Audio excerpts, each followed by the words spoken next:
especially early on when we were working together, I was grappling with that because it's been so ingrained in us that we need to take, and especially for a big dream, for a big vision, we need to take massive action. And it's all about me doing this work. And then you opened me up to this, way of kind of just being where actually you're just some particle of dust in this universe.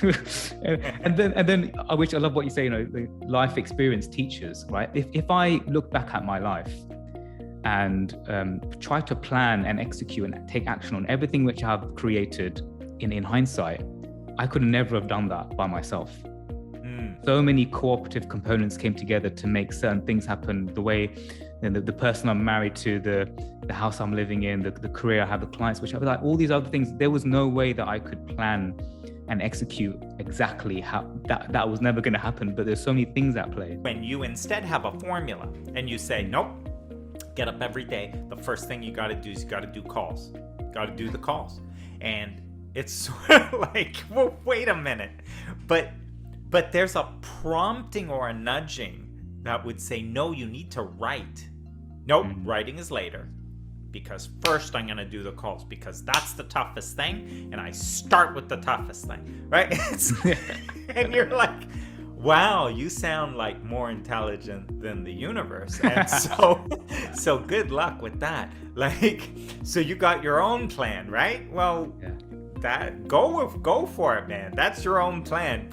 But you're not using something, so it's like a supercomputer that would guide you right now. And the way it guides you is by feeling. So now here's where we get to this. Well, I don't know if there is a phone out there. We can make it even funnier and say your wife. You say, wow, come on, my wife is not in my mind. I go, okay, listen, let's not argue about this. There may or may not be a wife out there, okay? but what I'm saying is the only one you know is the one in your mind, and that one you have constructed of thought.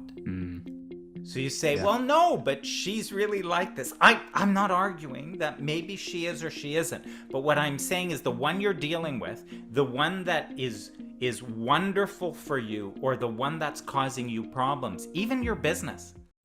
Welcome to the Lead From Within podcast with your host, Jaineel Mistry. This podcast is a vehicle for you to live life true to yourself and in integrity with your greatness. Hello and welcome to the Lead From Within podcast. I have an incredible interview that I'm really excited to be sharing with you today. Today's episode is going to be with Dominic Scaffidi.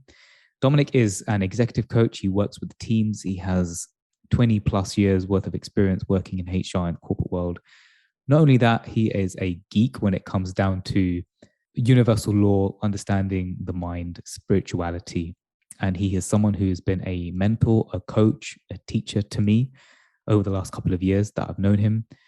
I've worked with him directly. And as a result of our work, not only have I just deepened my understanding of many things all about the mind and spirituality, he's coached me to live essentially more in my own flow. I've been more in alignment with who I really am. I've tapped into more of my inner greatness. And that really has allowed me to create outcomes more effortlessly in life. And so in this interview, there is a number of different topics that we talk about. We could be talking about these things forever. And so I really wanted to give a snapshot to you, the listener, today into the conversations that we've typically been having over the last 2 years. So enjoy, have fun, and let me know what your thoughts are. We were just discussing how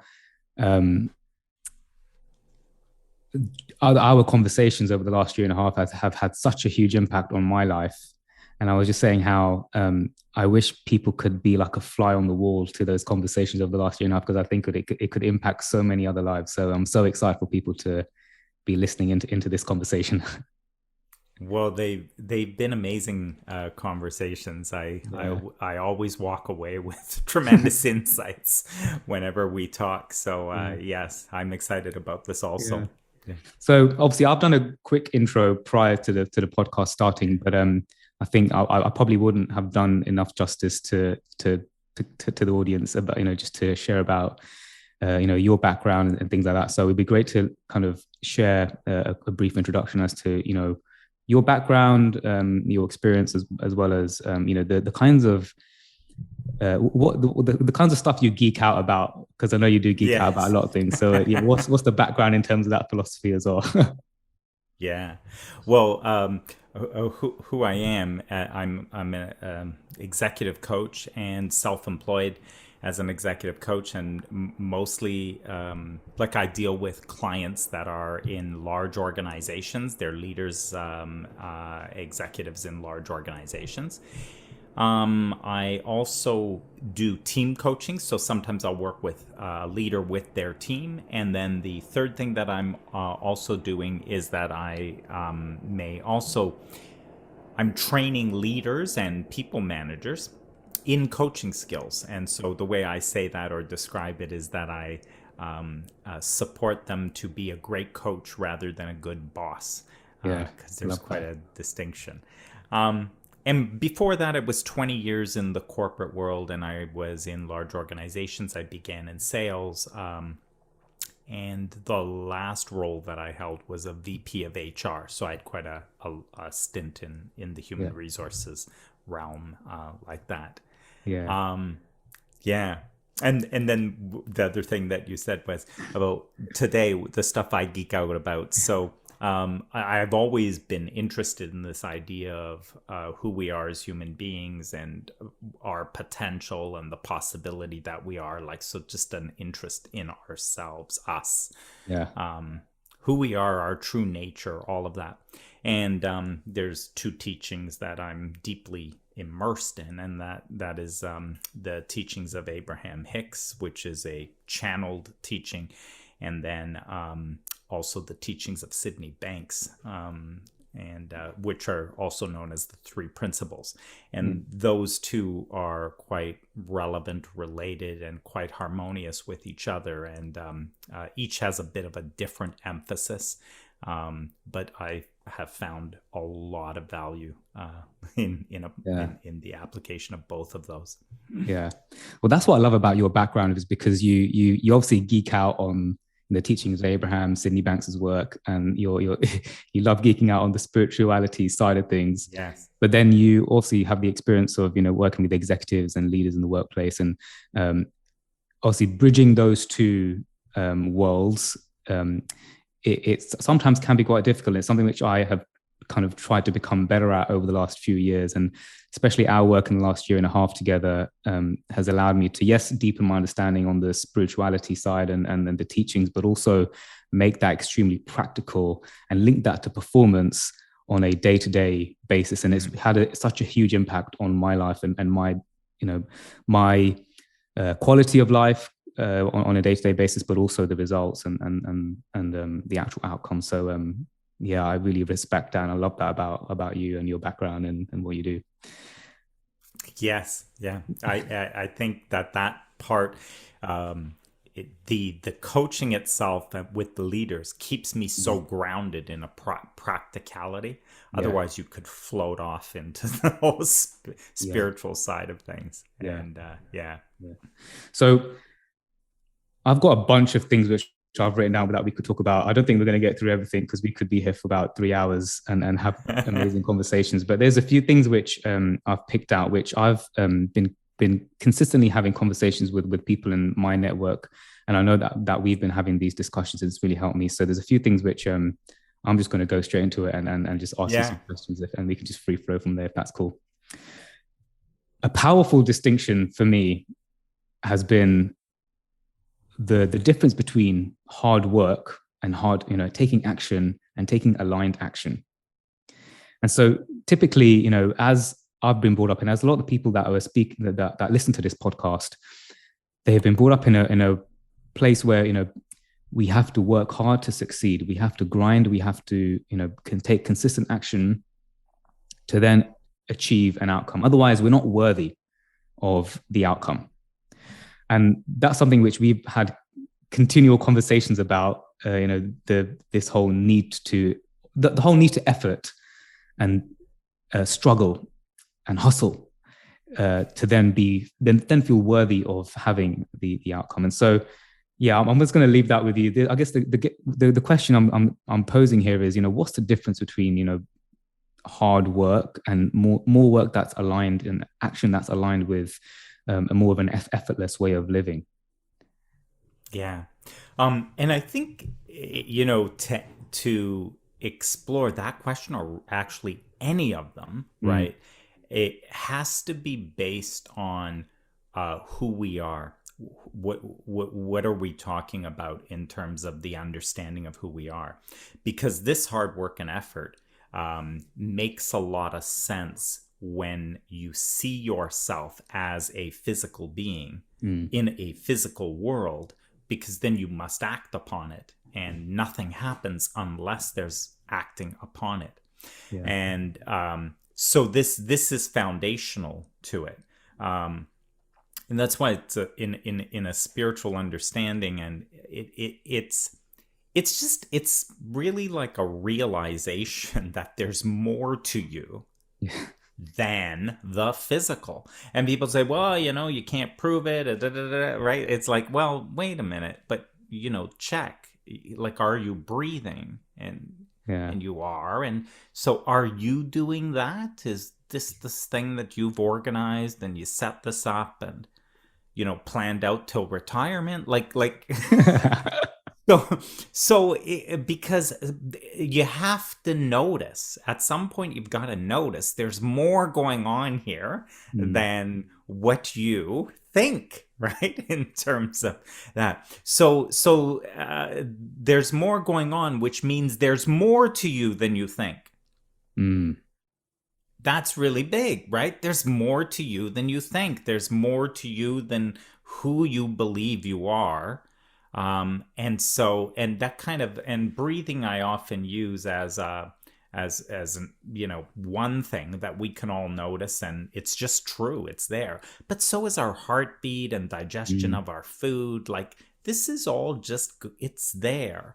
And it's so intelligent, and it's happening and going on. And so really what I'm pointing to is there's some energy that is also you. And another way to say it maybe is there is this consciousness that is also you. And so that's beyond, right, the physical me that's here. And if you don't factor it in, well, yeah, then you know what you're doing. If you don't factor it in, you're leaving out actually the greatest part of you. And now actually does make sense that it takes hard work and effort to do anything. Well, of course it does, because you're working with a fraction of yourself. And if that's all you think you are, then all you've got going for you is this hard work and action. But there is way more there than just that. Yeah. And so how could one harness more of that greater energy? Like, how could one kind of get in more in tune with that consciousness that they have, running through them at all times? Yeah. Well, okay, that I love what you said at the end there, right? That's running through them at all time. So the cool thing about this is you can't separate from it, because this energy is and an intelligence. By the way, you notice if we talk about an energy, there's actually no way to divide it or find an end to it. You can't stop and say, well, this is my energy. It's this far. It just kind of goes to here. And then, well, what about that? And, the other stuff. It's like you couldn't actually, you'd be making it up if you're going to stop anywhere, right? Yes. So what we're pointing to is an aspect of you, the essence of you, which is an energy. And that energy is infinite and intelligent. Like we said, it can heal cuts, it can digest food. So there's an intelligence. It's really the intelligence of all things. It's an infinite intelligence within it. Imagine you have access to this. Other ways maybe of describing this, and as other people may have described it, could be as pure possibility. So who you really are is this pure possibility. Sydney Banks talked about this as mind, the energy of all things. And then who you are is some aspect of this. Yeah. And now we're getting into that becomes almost like a limitation of the full potential. Shows up as us here, but we never separate, and we have access to enormous potential beyond what in this moment any of us are expressing or exhibiting. Right? So we can't disconnect from it, and we always have it available to us. And this now becomes maybe more the art of living, the art of performance and results. Because you could say that everything that we achieve, everything in our lives is flowing through us as this potential which is expressed. Yeah. So it's this potential as it's expressed becomes the reality of our life. And that you don't have to work for, that you can only allow. You can only allow more and more potential to express through you. You can only allow that to happen. You can't actually to achieve it or something, because it's already there. What are you achieving? It's all existing in there. Yeah, I love that, because it reminds me on my journey when there are certain parts in my corporate career early on when I just graduated and I was working.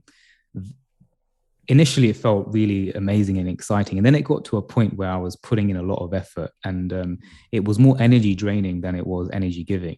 And then I came across the world of personal development and coaching. And when I was coaching, and when I'm coaching today, I feel like it's just pure flow. It's more energy giving. And even though it's my work, like I feel like it's just, I'm alive. I am, it feeds me a lot of energy. I would, it just makes me feel so good. And I can't believe that's my work.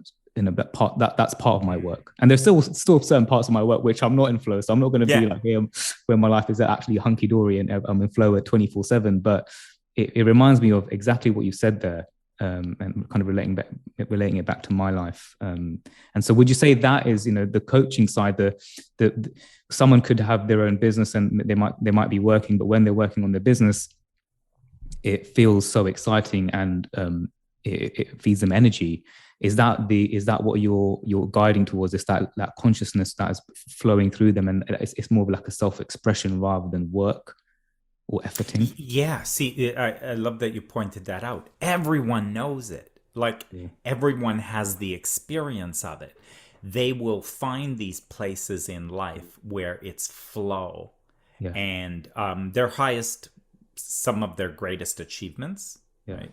Our greatest achievements tend to be in that. So we tend to find these areas where there's so much passion and energy for us because we're in flow. There's no resistance and we're coming alive. This energy is being allowed to come alive, to bring us alive. And so it is enlivening. Right? And this is you're in those moments, like you're not tired. You don't notice time going by because this is an infinite energy that's flowing through you. It's really distinct from you consuming your energy in order to achieve something or accomplish something. Because when you're in that game, there's a finite amount of your physical energy available to you to create anything.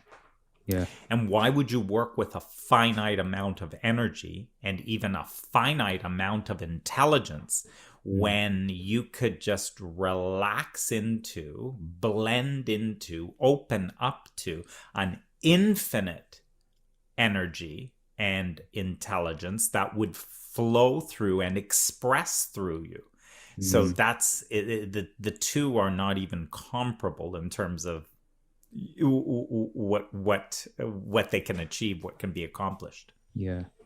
And so the question that which is still in my mind when you're saying this is, for someone who is not used to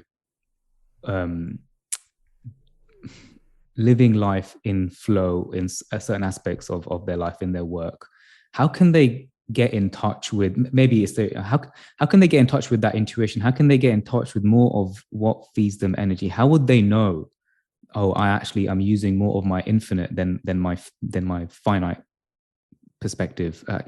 How will they know that actually I'm tapping into something greater than my physical finite perspective? So you're pointing to something here, and this is going to be so counterintuitive, I think, for most people, most of us who kind of got to this. It is that, so first off, it's going to be in the feeling of it. Like even when we described right now for, your highest talents, the places where you're a superstar tend to be where you are in flow. It's just very natural. And in fact, people maybe even when you're growing up pointed out to them and would say things like, Jaineel, you're amazing at this. This is amazing. And you would kind of go, amazing at what? And they go, this, like the way you do this, the way you interact with that or do right. And you're like, well, but what's so big about that? That's just normal, isn't it? Yes. It's like, no, it isn't normal. Nobody does that, right? Like, this is amazing how you do that. Yeah. So there's your highest achievement, and you can't even, almost you don't even notice it. Yeah. Because we could say you're just not even there. You're just in flow, right? Like it's true potential happening. So how can you use more of it? Well, it's discerning the feeling of it is the thing that tells you whether you're flowing that or not flowing it right now. Yeah. And here's the counterintuitive part. If you are feeling effort, hard work, a stress is a good one as it starts to increase. Yeah. You are moving further and further away from that intelligence and aligned energy and the creative power and potential within you. This is so counterintuitive because you're trying to create something or you're trying to achieve something that you've never done before. And so everyone's told you that's going to take hard work. And if it's really big, it's going to take more work than you've ever used in your life. It's going to take more effort than you can even imagine, right? Yeah. Which is completely actually the opposite direction. That becomes the indicator that you are using your tiny little mind and your finite little tiny physical energy to try to accomplish something great. And you're just going to accomplish a tiny little thing is really all that you can do. Yeah. Do you know what? That's something which, especially early on when we were working together, I was grappling with that because it's been so ingrained in us that we need to take, and especially for a big dream, for a big vision, we need to take massive action. Action. And it's all about me doing this work. And then you opened me up to this, way of kind of just being where actually you're just some particle of dust in this universe. and then which I love what you say, the life experience teaches, right? If I look back at my life and try to plan and execute and take action on everything which I've created in hindsight, I could never have done that by myself. So many cooperative components came together to make certain things happen. The way the person I'm married to, the house I'm living in, the career I have, the clients, which I was like, all these other things, there was no way that I could plan and execute exactly how that was never going to happen. But there's so many things at play, and things have worked out even better than I had imagined it in certain areas of life. it's like, wow, how amazing is this? And so then I've definitely kind of seen this in my, I'm just playing the guinea pig here over the last 2 years of me working on this. And it's, yeah, that's one thing I was grappling with. But the more I've kind of harnessed the non-physical, or the greater part of me, the less effort I've had to put into a lot of things in my life. And I've judged myself less for not taking effort, because sometimes I would have judged myself as being lazy. Right, right. Now let's be clear that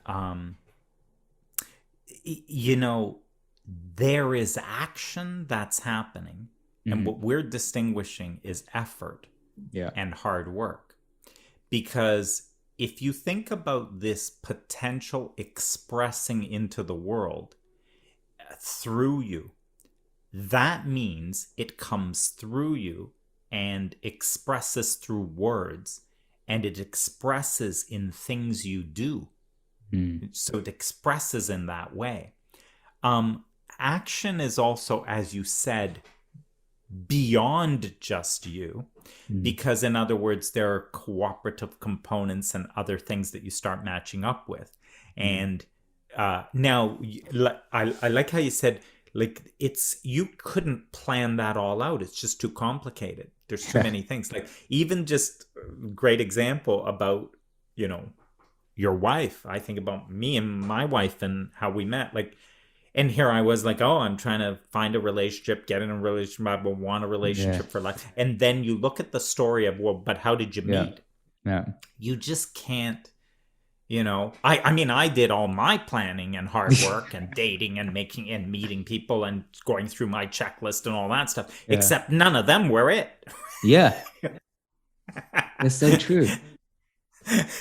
And wow. So there's something like there was an intelligence, and this makes sense. This sometimes can be hard for people to see, but that intelligence is inseparable from all things. That energy and potential that is you.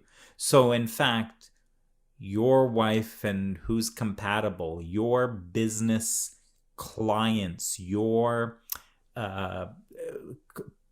components, suppliers that you need in your business. Yeah. That all makes sense. There is a kind of a it's just a perfect fit. People who are, you could serve them really well. They could serve you really well. You guys are a good match. But how do you figure all of that out? How do you research that? How do you find all this stuff? Well, when there's this kind of an intelligence that is inseparable from all things, all others, then we have to realize this intelligence already knows. It already knows. And so when you have intention and desire for something, like to be in a relationship, to serve people through a particular kind of business or offering, this intelligence already knows where that would fit and who could support it and all of that. And so this becomes about, I don't like to say it's a trusting. I'll say more about that later, but let's use that for now. It becomes a trusting that this intelligence prompts me and nudges me, and I get ideas and insights. This is the creative ideas and insights that I go, oh, wow, I should call so-and-so. By the way, do you notice the action in that? Right? It's like the idea is effortless. I didn't work for the idea. It came and went, oh my gosh, I should call so-and-so and talk about this. Yeah. Because this is perfect. They would love this. That would be. And so now I am moved, inspired to action. It's actually, I couldn't stop myself. Yeah. I have to call them. I got to get into this conversation. I'm so excited about this, right? So that's effortless action. There's not, whereas, let's contrast that with what am I going to do to get this business going? Like, how am I ever going to get this off the ground and find clients? Okay, well, somebody said, you got to have 100 conversations every week. And so, oh my God, 100 conversations. How am I going to even start with that? And, like, no, where's the inspiration? There's no inspiration. Yes. This is like some action that you've got to somehow manufacture. And there's no support from it from an intelligence perspective, which is like, so you're just trying to do this all on your own, and that's where the effort comes in. Yes. Yeah. I love what you said, that example, because I've certainly been on that journey, and I guess what you're pointing to here is the energy behind the action. It's that the time that you're in the shower and you get that amazing insight. Oh my God, I'm gonna. That's an awesome idea. I'm going to get out the shower and go and do that. And that I found in life, that action has taken me so much further. It might just be one action in the day, but it's come from this such an excited, aligned place, an inspired place, as you said. It's the action has led to something far greater. Whereas I've certainly been, on programs and done things. It might be in business, it could be in health and fitness, where I'm following a certain regimented structure that someone has given me, but I'm not inspired to do it. But I've done it for the sake of doing it, because then I want to kind of just feel worthy that I should be getting this outcome. But if I did that, but nothing happens. And then it kind of goes to show that actually, when we're in flow, like there's no prescriptive formulaic way of doing things for everyone. Everyone's has their own kind of intuitive way of doing things, right? Yeah. You in this moment, given what your desire and intention is, and kind of also the what's available in this moment at this time, given what's around you, what's available, what to do, it cannot be formula. It's like if it was in computer, calculate, like you could never calculate. It's such a complex calculation in terms of, okay, of all these options, and now consider the factor of where you're trying to go and what you're creating and but and what the channels are and all that. Like, you couldn't figure it out. But that's why this infinite intelligence, which is instantly kind of has the path to it. And then when you instead have a formula and you say, nope, get up every day, the first thing you got to do is you got to do calls. Got to do the calls. And it's sort of like, well, wait a minute. But there's a prompting or a nudging that would say, no, you need to write. Nope, writing is later. Because first I'm going to do the calls, because that's the toughest thing. And I start with the toughest thing, right? And you're like, wow, you sound like more intelligent than the universe. And so good luck with that. Like, so you got your own plan, right? Well, that go for it, man. That's your own plan. But you're not using something, so it's like a supercomputer that would guide you right now. And the way it guides you is by feeling, and it's guiding you by what feels good, which is why Joseph Campbell said, follow your bliss. And Sydney Banks said, wisdom is only in a positive feeling. That positive feeling is the way that this intelligence is nudging and prompting you. It's by interest, by passion, by awe, by beauty, it just gets your attention in a way that feels good and nudges you in that direction. Yeah, love that. It kind of reminds me of sometimes we think that we need to do hard things.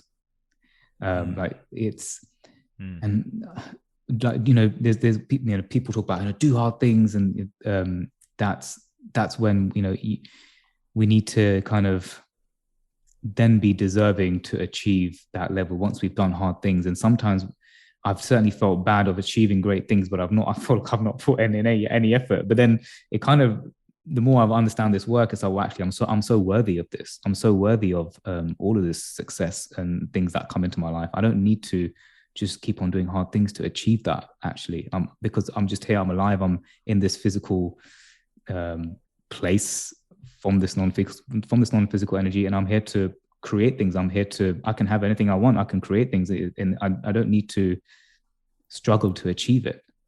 And then this whole conversation, I certainly have these conversations with some of my clients about worthiness. When are we worthy of success? I don't know if you want to riff on that a bit, this whole concept of worthiness. Right. Well, it's interesting because if you are if you are an aspect of all that is, right? So there's an energy, a consciousness, which is all there is, all that is.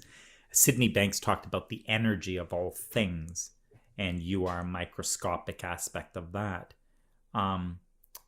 It's like how how does even worthiness come up? Because if any aspect of all that is were not worthy, I mean, that means all that is not. Like, I mean, any aspect of it. So you're an aspect of all that is, and you share in its nature, and that is a good. And so there, and that's not anything you earn. That's why you can't earn it. It's not something you earn. If you do certain things or speak a certain way, if you behave a certain way, then you're a good person. Then you're actually someone worthwhile, right? But that's just there's not a truth to it, because you start off worthwhile. Yeah. You start off worthwhile. The basis of you is worthiness, and you can think yourself apart from that temporarily.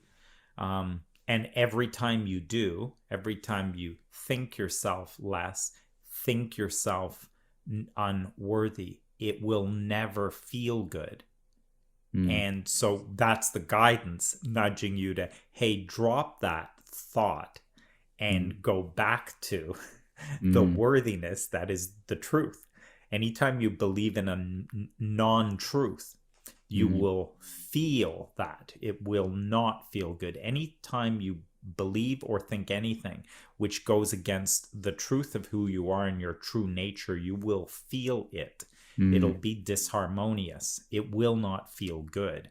And that's your wake-up call or your indicator to say, there's a belief going on in here somewhere, and you're holding it. And it's just not true. Yeah. Love that. I love it. And you've also alluded to how we get in our own way. So that's an example of us getting in our own way, of allowing that non-physical, that infinite intelligence flowing through us to create through us. And what you mentioned is we can think ourselves out of that. And so, and there are a lot of things in life that, we can easily get ourselves in our own way to some degree.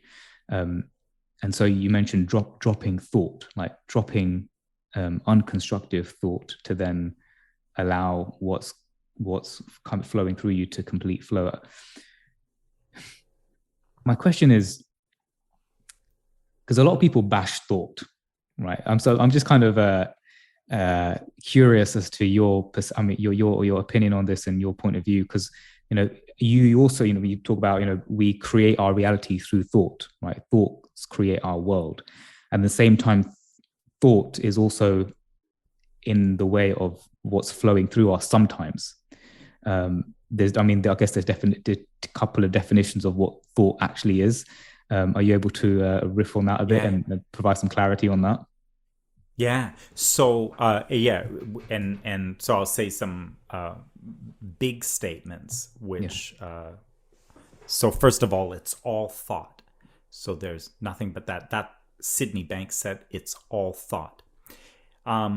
What is thought? Well, if we go back to that consciousness or energy. So first of all, there's an energy of all things. It has an intelligence in it. and that in the three principles teachings of Sydney Banks, that is mind. Divine mind is this intelligence or formless energy that's there. The second principle, that's the first principle, is mind. One principle, one of three, right? The other thing about that energy is it is aware. It is conscious. So it's not just like this data or intelligence, but it is aware. And so consciousness is a principle. Second principle, consciousness. So you've now got an energy that is aware. Yeah. Aware of what? An energy that is aware. It is an aware awareness. It is aware of itself. Okay, well, but so far it's aware of nothing, as far as I can tell, because it's just an energy.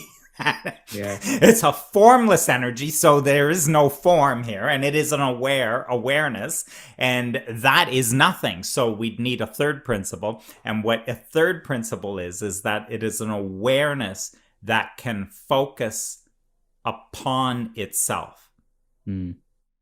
So an energy, a consciousness which can focus. And the moment you focus, you have the creative principle of thought. Focused consciousness is thought. So thought is nothing but consciousness, an aspect of consciousness in a focused form. It's focusing.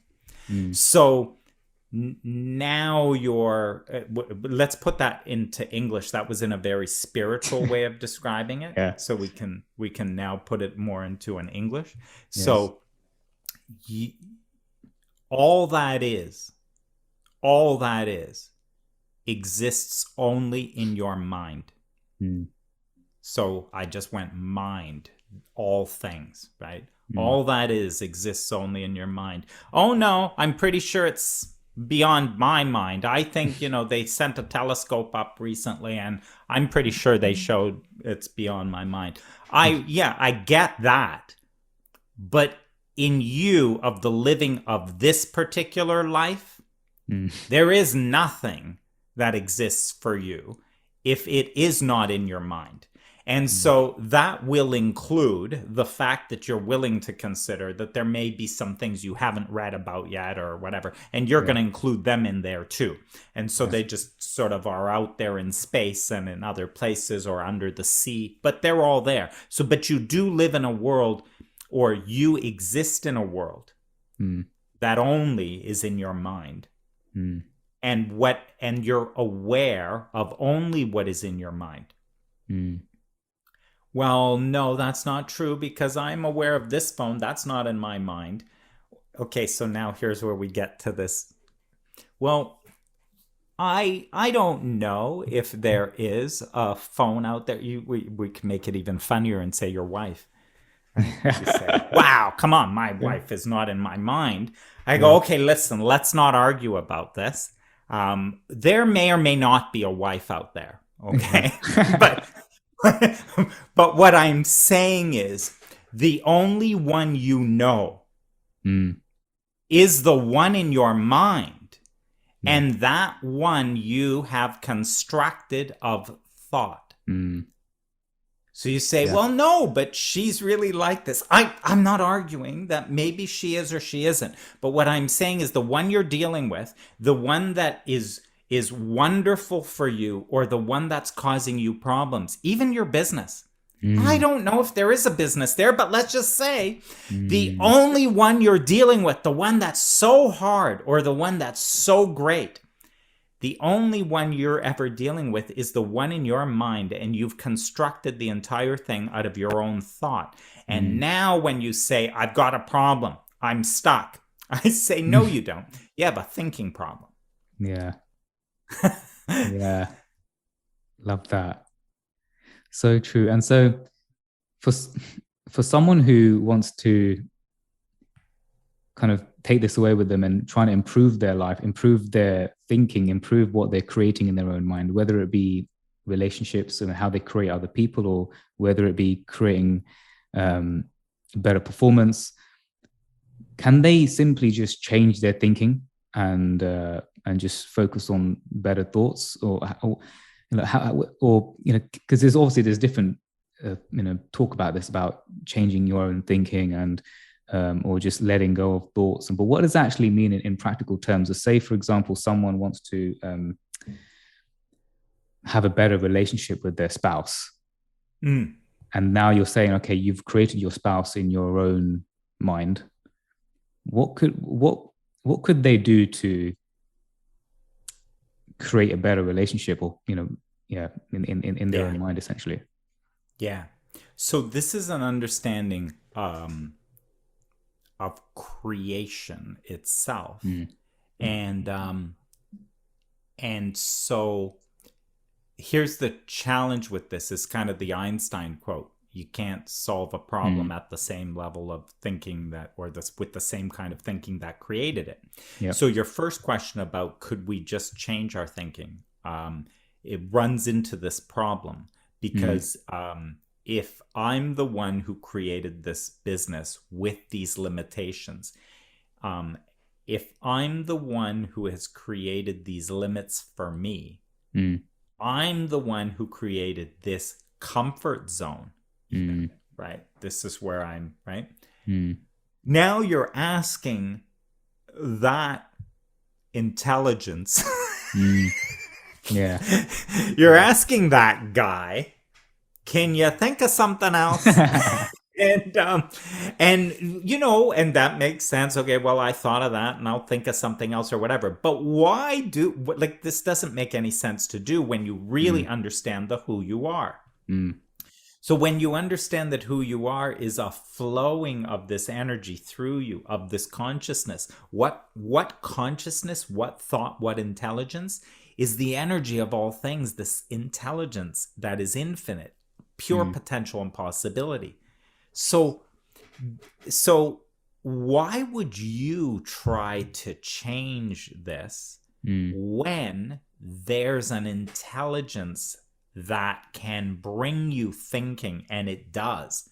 Here's the thing, it does bring you thinking all the time, with every breath. You are brought, it is potential and possibility beyond anything that you are in this moment perceiving. So there's something in that, in the clue of what is it that will transform this reality into my desires and intention. How does this reality that is being created through me, that I am creating with thought, transform more in the direction of what I desire? Become more. How does this relationship, how do I allow that relationship to evolve and expand into and become more of the relationship that I'm imagining and desiring? Yeah. I love what you're pointing to here, because it reminds me of a lot of the work that we've done, and what came up in our work together was the difference between thinking thought and receiving thought. And so with a lot of my clients who are extremely busy, one of the things which they constantly do now on a daily basis is just slowing down, creating space. And that could be meditation, could be mindfulness. And that's just space where we are just consciously we're just being more present, essentially, and letting go of thought. And as we go back into our thoughts, we bring it back. And so creating space to really just be and do nothing. And then as I've done that in my life, what I realize is I've been able to not just think the same thoughts, as you mentioned, Albert Einstein quote. I've essentially been able to raise my awareness, raise my level of consciousness, that then I'm in a place of then receiving, with the space that I'm in, of receiving better feeling thoughts. And the thought that comes through, because obviously this, as you mentioned, this non-physical, this infinite intelligence, consciousnness is constantly flowing through us, and it's our innate sense of well-being. And it feels amazing. The more I've been able to connect with that, I've all the small mind thinking has gone, and I've been able to receive much better, constructive, more loving thoughts, which is who we really are. It's our innate way of being, right? Love, and that's who I am. And so I've been able to connect with that more. And so it reminds me of what you're just saying, that the difference between thinking thought and receiving thought. Yes.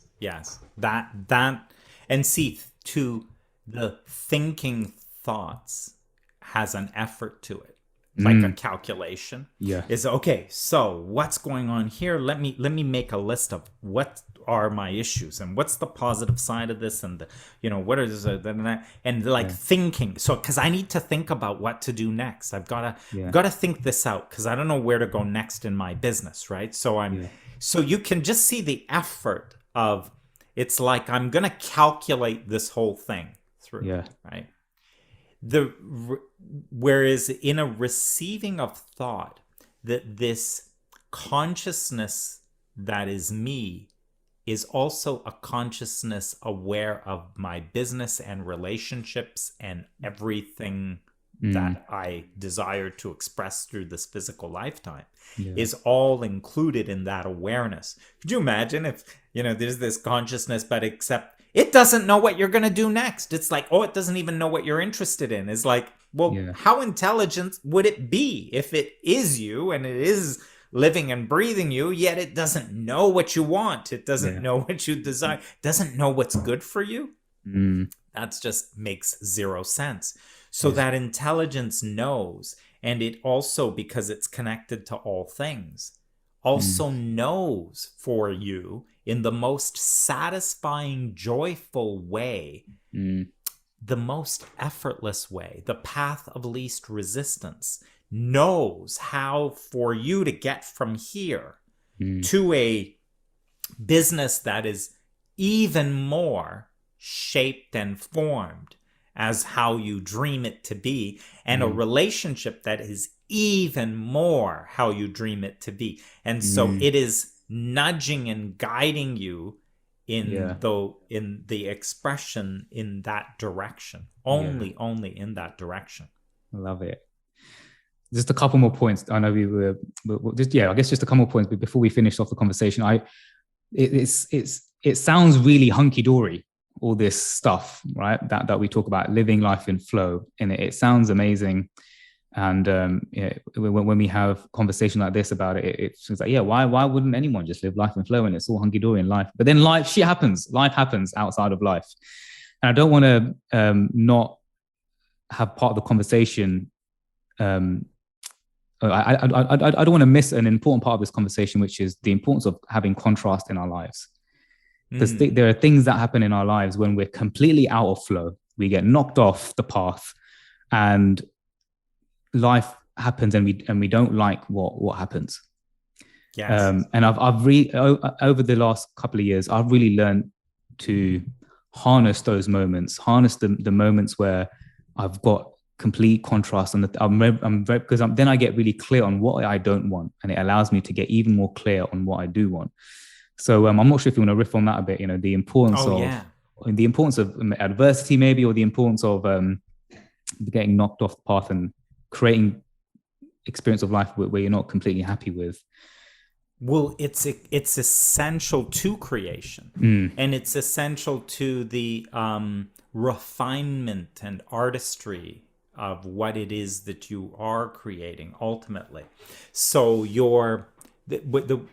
it is so here's for sure true that when you know what you do not want, also must be true in that case a knowing of what you do want.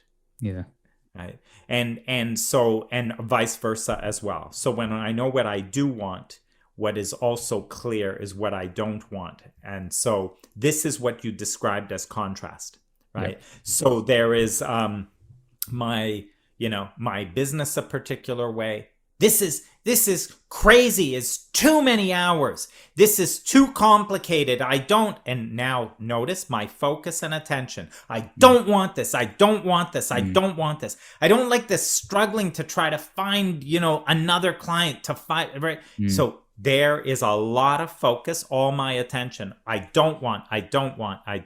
Yeah. And there is no way to be that focused without in that same clarity. Did you see how much clarity I have? I don't want that. You cannot be that clear without also an equal clarity about what is wanted instead. I want it to be easy, and I don't want this to take up my life, and I want the business to flow, and I want it to come easily, and I want clients that want to work with me, and I don't want to struggle to find them, and I want so there's a certain Now, if you consider, it's just the intelligence of all things, well, the creator, that would be the creative intelligence of all things, is really only ever creating. And here's a thing. You can only create a thing. Like what it will only create the wanted. It is an artist will create a song. They'll create the thing that they want. When they know that, but that's just that doesn't sound right. Notice how they do it? No, that doesn't sound right. There's can you see also in that how the creation is already there? Yeah. Otherwise, what do you mean it doesn't sound right? It sounds perfectly fine to me, right? But not to them. Because the creation is there and it is not yet expressed, and they can tell the difference. Yeah. So they get frustrated and they're like, no, that's not the way it is, and the harmony's all wrong, and So it exists already. Yeah. And they're just trying to mold it in to place. Yeah. There's such a difference between what you've said there, between, oh my God, this is really frustrating. This is not what I want. I don't want this, and the subtle kind of shift in perspective. Oh, actually, this is not it. Okay. Oh, I wonder what is it? It's like, yes, that's not it. But then it's like this, rather than putting the energy into what is the unwanted, there is a birth to the wanted. There is a birth to the spark of what is wanted. And that subtle change in attention and change, I guess you're changing your focus onto the wanted. Now that you know the unwanted, that's where that's been really powerful for me personally. And it's the experience of life is so much more better, and you get to the outcome quicker as well. So you said something really important there, because to realize that and this is why there's an appreciation of contrast. Yeah. To realize that your experience of this frustrating thing was actually the spark of creation was there. In fact, Abraham Hicks would say that 100% of your creation happens in that moment. In that moment, because you have the highest level of clarity when you realize, I don't like this at all. Right? You see children starving and you go, that should not be in the world. Right? That is not. You walk by a homeless person and kind of think, I cannot believe that this is here, that this would happen, and that we would let this happen. So that in that moment is the highest level of clarity of what it is that you want instead. So 100% of creation happens in that moment. But then now this goes back to when you asked the question about thinking thoughts and receiving thoughts. So if the creation occurs, so your business now is refined. Let me say it differently. The vision of your business, the possibility of your business is refining itself more and more. The possibility of this creation is becoming more and more. It's becoming even better. In every moment you're experiencing, this challenge and that complication. Mm. Well, what you pointed to was at every moment of when you can relax, when you're not so fussed about these problems, you open up yourself to the receiving of the thoughts that are, and the energy of what you've created. Mm-hmm. So they're the insights that are the energy of that business that has been created and is not yet formed, that wants to form itself through you. Yeah. And that's what then is the receiving of the thought and the intelligence from that. So you see how there's like you'd have to trust in, and this is all about an understanding rather than the tell me what I need to do. If we understood how this works, what to do would become apparent and obvious to us. If we really understood how this worked. And I'll bring back the trust word. I don't want anybody to trust it, to trust what I'm saying, to trust the universe, none of that. When I say trust, is a realization that becomes a knowing, a knowing that this is true. Once you know this is true, you're not trusting it. You just know how it works.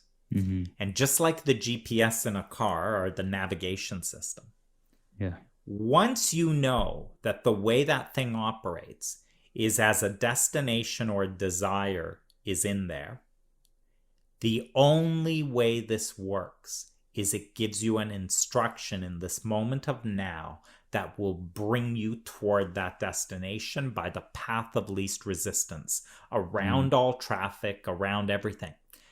If you trust that, well, you might trust that when you don't understand it. If you understood it, then you would know that that's what this thing is doing. And your own wisdom, innate wisdom, is doing exactly that. And you don't trust it and don't know it. So that's really the job, is just come to understand it. Yeah. I guess that's my final question, I guess, here then, or just on that point, because obviously we're not here to tell people what to believe, because everyone has the choice of what they think and therefore what they believe. And so for someone who's like, okay, this is all great, it's all hunky-dory, we're having this brilliant conversation, but let's get real here. Someone who's maybe like, okay, this is not practical.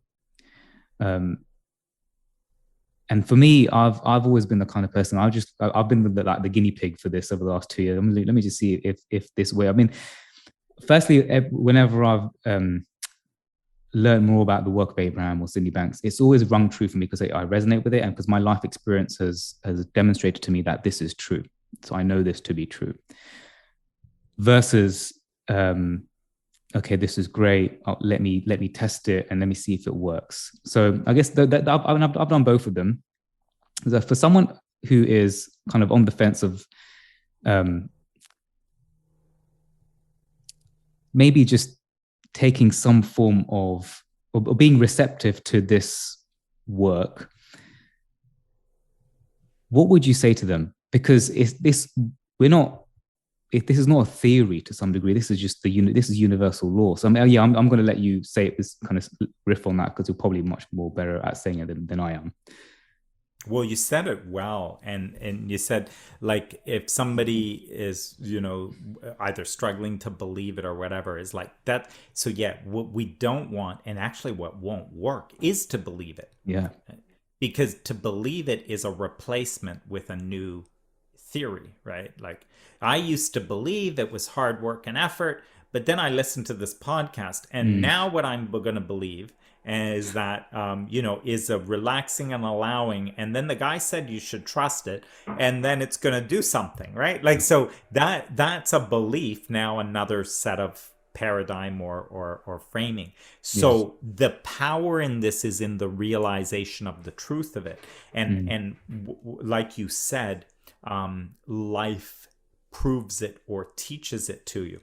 So this is what we have going for us, is that since what we're talking about is true, people, all of us, can come to see it. So all that you need to do is either, well, you can look and your own life will prove the truth of it. So as you had started with things like, hey, how did I meet my wife? How did this business even come about? And now you look backwards in that and you go, really? That was your plan? Like, you came up with this plan to create a business like that? No, this business came out. And when you look at the way it came to be where you are today, that was not a thing that you planned. That's a plan that unfolded. And so it's kind of like, you've got to see there's something going on there that is not a thing like figured out by you. Your life is not unfolding in the way that you're figuring it out. It's unfolding in a particular way, and you can get into that flow. That's that. Then into that flow, into that greater intelligence that makes you the true creator of this life experience. So it's that's a realization. That's, not a not something you can believe. Thank you for clarifying that, because I think that's really important to end up on, because it's very easy for us to get into this, adding on this belief system and all this kind of stuff. And it doesn't really serve anyone. Well, Dominic, I could have another 5 kind of times that we could have these conversations, and you probably will be back on the podcast at some point in the near future, because we can have so many conversations that could serve so many people. So appreciate your time. Thank you for sharing what you have shared with us. And I guess if anyone wants to reach out to Dominic and connect with you, what I can do is put your details in the podcast notes. And is that okay for people to kind of it's like basically myname.com. DominicScaffidi.com is the easiest, and then it links everywhere. So I have a Facebook group and a YouTube channel and different things, and it'll give you the links at Dominic Scaffidi. Amazing. I'll also put in the because the Facebook group is amazing, and I really get a lot of value from that. So I'll put that in the notes as well, so people can access that as well. Thank you so much, Dominic. Thank you, Jaineel. I loved the invitation and loved our conversation. Thank you. Great.